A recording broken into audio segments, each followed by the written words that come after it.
Welcome everyone. Let's get started.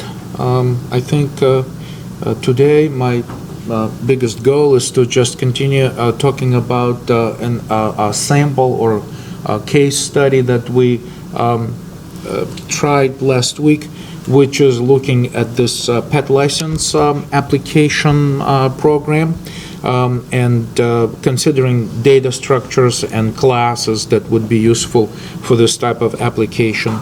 The latest code samples I'm posting on a weekly basis, so if you scroll down, you will see that the latest version of this pet license application is posted here. So let's take a look at the main program. So basically right now we don't do much. We just started creating our classes, and we have a main function which essentially plans on asking the user to enter some data.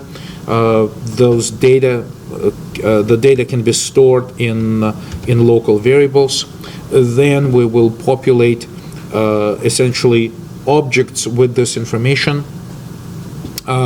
We're going to ask for a list of pets and pet names and other data which we will be collecting, and then we will essentially populate everything, and eventually our task is to essentially print the license, and of course part of it is computing the license fee which we would like to collect in orderly manner and so forth. So we're trying to essentially work in the boundaries of this specific application domain, pet license, collecting information about pet owners, collecting information about pets, and doing this type of work. And while we do this, we have an example of two classes already. One class is named pet. This is the ending of the class, right? So class pet is right now is just like a data structure. It doesn't have any functions assigned to it. It doesn't have constructors. We're thinking about what possible useful data fields or what kind of possible information we would like to collect with respect to the pet.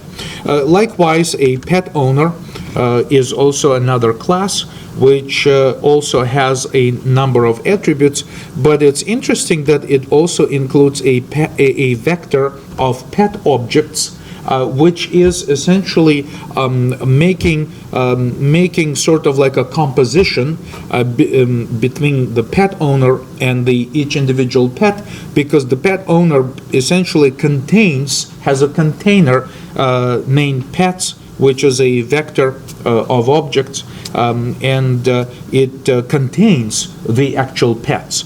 So if graphically we could represent this type of relationship something like this, right? So we could say that we have this pet owner,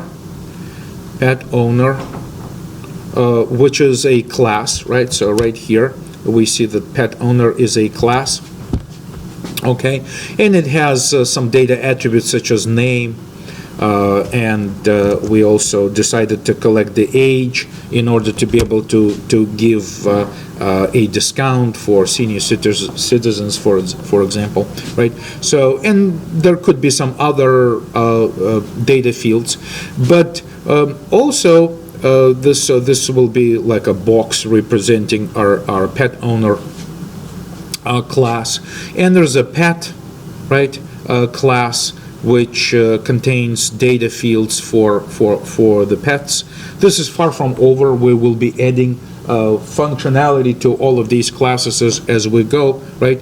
But schematically we can say that pet owner has a collection of pets, right? We can say has, and on this diagram, when I try to imagine the classes which will be put together in our application, this vector of pets basically is the actual physical representation of this connection between the two classes, right?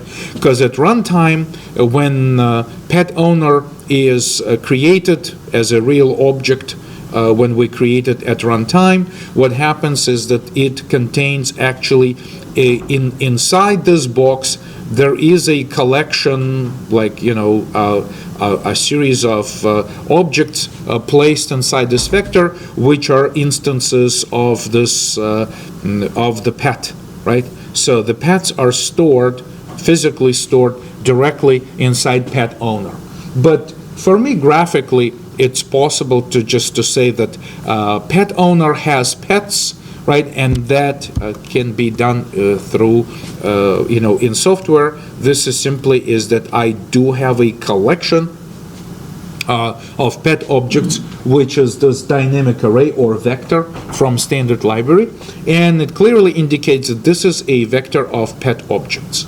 So we will soon see how we are going to use all this information. Okay.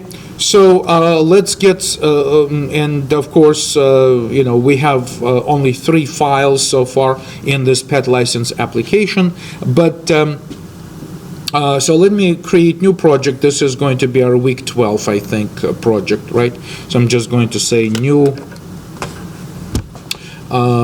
create a new project, right? And this new project, I will just create it from scratch and download the latest, just to make sure that I do download the latest. Empty project. Of course, the project name will be week 12, and this is still a pet license application. I guess we're just going to keep developing it, right? So empty project. Name it and place it wherever you feel like is an appropriate place on your disk drive, right? And right now I have created this project under my projects list, and right now it's an empty project, which is Visual Studio project, but you can do exactly the same thing with code blocks. I will just create a new directory named source, src, and into this subdirectory I will download all of my files to get the latest, right? So I will go to, let me close these, right? Just go to this list, and on download links, which are the actual files, I'll just say save link as and point it to this source directory under my project, and I'll just save them one by one. Save, right? Save this. Save pet license.cpp. Save link as. Same thing. And save main as well, right? So save all 3 files, and of course I have 1 header file and 2 implementation files. Oh, I'm sorry. Hold this out. And then in my project, all we have to do is just to say view Solution Explorer in this environment, and go to source files and right click and say add existing items, and those existing items will be under my source. Those are that I just downloaded. I need to say main and pet license, so I can press Control down and select more than 1 file. With Control key down, you can click around and select more than 1. Do not include header files on the list of your source files, because header files are not implementation files. Only implementation files go to this, should be added to this list of implementation source files. So you can do it one by one, or you can do them together by using Control key and clicking on the CPP files. So now I have those 2 files, main.cpp, right, and petlicense.cpp, and I will be working with this code to continue developing it. Okay, so that's the starting point. I'm just going to make sure I can build this, just to make sure that everything I've done so far looks more or less okay. So it actually did give me an error. says creating directory, creating debug, then generating code, error, initialize variable age used. Okay, so I'm just getting started here, and right now my compiler worries about the fact that those variables that I'm trying to use have never been initialized, but that's okay. We will continue working on this, so this is not a big obstacle.